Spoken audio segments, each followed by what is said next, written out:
Golf Central on YouTube, brought to you by TaylorMade. Emphatic.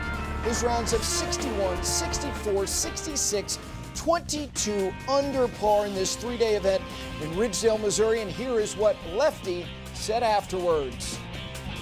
I think so. I wasn't as sharp the back nine, and I got off to a good start, though, fortunately, to build enough cushion. But Tim played really well the back nine and made it close. And my lag putting wasn't great. I kept leaving 4 or 5 footers, and fortunately I made a couple on 16 and 17 to have a 3-shot lead. All right, this win right here, what does this do for you for the rest of the year, especially leading into the U.S. Open? So it's really a fun week. I really enjoyed playing here. I enjoyed the way seeing all the guys again, and I enjoyed the way they were so accommodating and fun. I really had a great time, and it's fun for me to compete. Like, I've got to shoot scores and compete, and it's the competition here is really strong, and it was fun for me to get off to a good start, play well.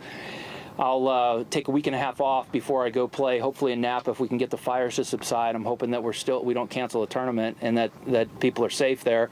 And then I'll try to get ready for the U.S. Open there. What do you take away from this week about your game? So there was a lot of good, and there were some things I identified that I got to work on, and it was really a good course for me because the fairways were pretty generous. I didn't have to hit drivers a lot of the time, and there were some holes where I was able to use my length to reach, and like number 5 today, make eagle, and so it was a good course for me. There was Phil with Billy Ray Brown. Now in stripes, when John Winger says, it's Czechoslovakia, we zip in, we zip out, what could possibly happen? Yeah. You go into Ridgedale, you zip in, you zip out, you win. Like Wisconsin, right?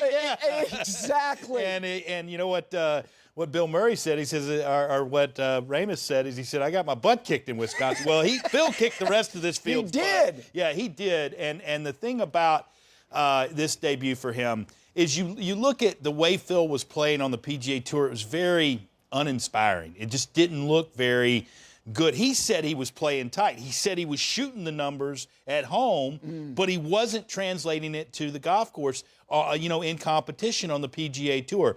I think a little bit friendlier venue for Phil certainly helped. And then you throw in the fact that he did putt very well the first 2 rounds. Now, it cooled off a little in the 3rd round. But that's been the one thing for Phil is he's just not been – first of all, he hadn't been driving the ball very straight. And then, second of all, he didn't need to here. But I think the performance on the greens is what's going to do the most for him because he putted very, very well. And look, don't be fooled by that this is some pushover golf course. Yeah, it was an easier test mainly because of how open it was. But you know what? You shoot those scores. I don't care where you are. That's good. That is some good playing. Billy Ray alluded to the U.S. Open. What is transferable from a place like Ozarks National to the challenge, the stern test of a U.S. Open setup at Winged Foot? Your last name initial, W. Yeah. Okay, anytime you win. It's a skill. Winning is a skill. It is. And look, when you win in this kind of fashion, you can say, look, I didn't play tight there. So I don't need to go into Winged Foot playing tight. Now, he's going to have to drive the ball much better at Winged Foot than he did here. Yeah. But he knows that. And I think like he said, he learned some things. And that's the great thing about competition. You learn, okay, I'm going to go back. I've got to work on this. I've got to do that. Now he's got a checklist and he's got a barometer that he can go back and get his game ready for Winged Foot, which we know, of course, 2006, one of his best chances of winning a U.S. Open. All right, joining us now from 20 miles south of his old hometown is George Savarikas. George, good evening to you. Tiger spoke earlier today, and he sounded more like a guy previewing a major championship venue, did he not? Yeah, he definitely did, and you could say that's how a number of players in the field feel about this week approaching Olympia Fields. And Tiger Woods, if you look at his game overall, he's basically been stuck in neutral since the PGA Tour resumed play back in June. He's made 3 starts, hasn't posted a top 10. His scoring average splits from pre-March to what we've seen the last 12 rounds. They've jumped about a shot and a half. So when Tiger spoke with the media earlier today here at Olympia Fields, he was asked to diagnose what's been the issue with his recent play. Trying to get used to, playing, competing again. That's been one of the things that, I've been a little bit rusty in that regard, but also trying to, one of the reasons why I delayed it and not coming back and playing earlier is that we just didn't know that how the protocol is going to be, and And is our sport going to be safe enough to come out here, or we're all going to get sick? And in my mind, I've played enough tournaments to try to get an understanding and feel for what's going on. This golf course is set up more towards an open than it is anything else. And with the weather supposed to be as hot as it is, today and tomorrow and probably Friday, this rough is only going to get more difficult. The greens are going to be quick and hard, and so we're all going to be playing around the same time. But it's not a golf course in which I feel like you can overpower it with driver everywhere, like we could last week. This is a totally different setup. Speaking of a different setup, a couple weeks ago, Augusta National announcing there'll be no patrons present at this year's Masters in November. So gone will be the usual roars that we've been accustomed to around Amen Corner, especially with Tiger Woods coming in as the defending champion. So will that impact anything Tiger does inside the ropes? It's going to make a big difference to all of us. It has out here week in and week out. You just don't have the same type of energy and, as I said, the distractions too as well. And there at Augusta National, you just have all those roars that would go up of, somebody did something somewhere, and then if you have the understanding of the pairings, you know who that would probably be. You're not going to have any of that now. So scoreboard watching and trying to figure out what's going on. There aren't a whole lot of big leaderboards out there, and so that will be very different. It's been an odd 2020, and it'll be an atypical fall for Tiger. If you remember a year ago at the BMW Championship, kind of a similar scenario. He had to play well to advance to the Tour Championship, ultimately came up short. The only start he made the rest of the calendar year in 2019, that was an official PGA Tour event, was when he won the Zoso. This year, if Tiger comes up short at the BMW Championship, he still has the U.S. Open and the Masters to prepare for. You think he would add at least 1 to 2 other PGA Tour events, but first things first, he'd love to have at least a 4th-place finish or better to extend his season to Atlanta. It's obviously important, what I do this week and put myself in a better position than I am, or at least keep myself in a good position. But at the end of the day, I feel that I love East Lake, and I played it pretty well in past, but I need to close out a little bit better, and I need to perform just a little bit better at East Lake. I think I've shot a lot of rounds of 67 to 70, but, those days where I'm kind of around there, just maybe press the gas pedal a little bit more and turn those 70, 71s into 68 or 9s. But it's a place that I do enjoy and get excited to go back to every year. Now, from a player with the most wins this season to others who are having very solid seasons without being in the winner's circle.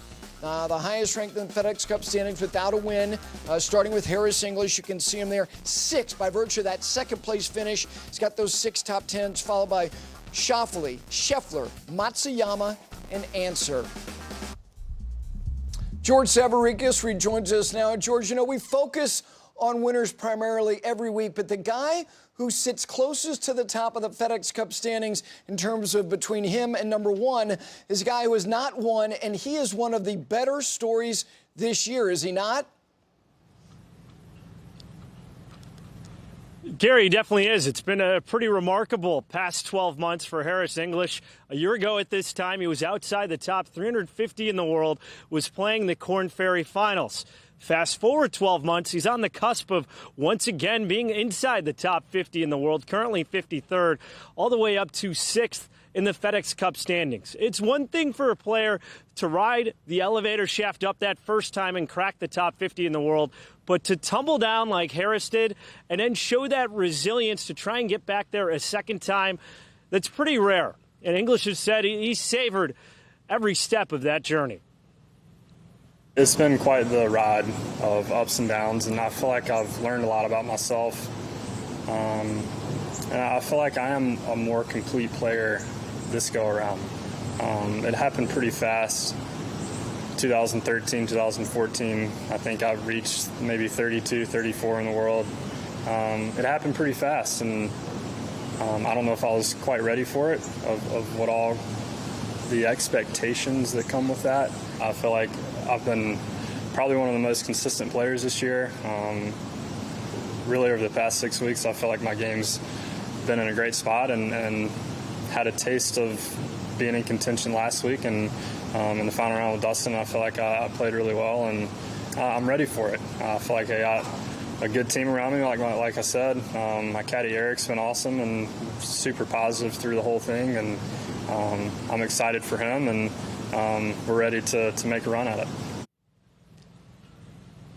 We've seen the stories of a player going from the Korn Ferry Finals to then the Tour Championship a year later. We haven't heard of Korn Ferry Finals to then winning the FedEx Cup Championship. But for Harris English to seriously contend in Atlanta, he knows that he has some work to do this week at the BMW Championship. And Gary, we touched on it earlier in the show. Olympia Fields, it has the feel of a major venue set up this week. It's like a U.S. Open. Harris said he would take 2 under every round and be very happy with where that stacks up at the end of the week. That could be a big difference from the 30 under we saw win the first leg of the FedEx Cup playoffs. George, thank you very much. Talk about a difference year over year. Consider the cases of Berger, English, and Todd, and certainly we know what Brendan Todd did in the fall, taking advantage, going from Bermuda, then on to Mayakoba. But Harris English, the guy in the middle there, who was, obviously well off the pace of Dustin Johnson, but the second last week. When you go out on the Korn Ferry Tour, there are certain players I know you've had on your radar for beyond, the last 12 months. But he was in the Korn Ferry Tour Championship last year. He was. Why was he there then, and why is he where he is now? Well, the struggles of what he went through. And you put Brendan Todd on there. There's another guy who famously struggled, couldn't hit the ball, had the long game yips. And he went through the finals last year and got his card and that redemption that he's had. But Harris, I was out with him a couple of days there, and he was playing really well tee to green, and his dad was there following him. And I talked to his dad. I said, it just looks like he's a razor's thin away of getting confidence back. And he said it's just around the corner because we need some sustained play. He said we're everything's where it was and probably better, but he just is lacking that little bit of confidence. And he ended up not getting his card there and was playing out of the 125 to 150 category. And look what he's done with it. I mean, hats off to him. He's a gentleman. He's just a nice guy. Yes. Easy guy to pull for. And I'm just telling you, it's nice to see him back because when he hit the ground, when he came out on the PGA Tour, you thought this was a guy who could contend 5-6 times a year and have chances to win. Now he's back to doing that. And I think when you struggle, Gary, and then you get to the other side of it, it makes you appreciate it so much more so you never go back. And I promise you, he won't. And the other part about what you were saying about being so close, played out of the category, he didn't go home. He went right back to work and got results in the fall. Correct. And started the year with a reasonable number of FedEx Cup points.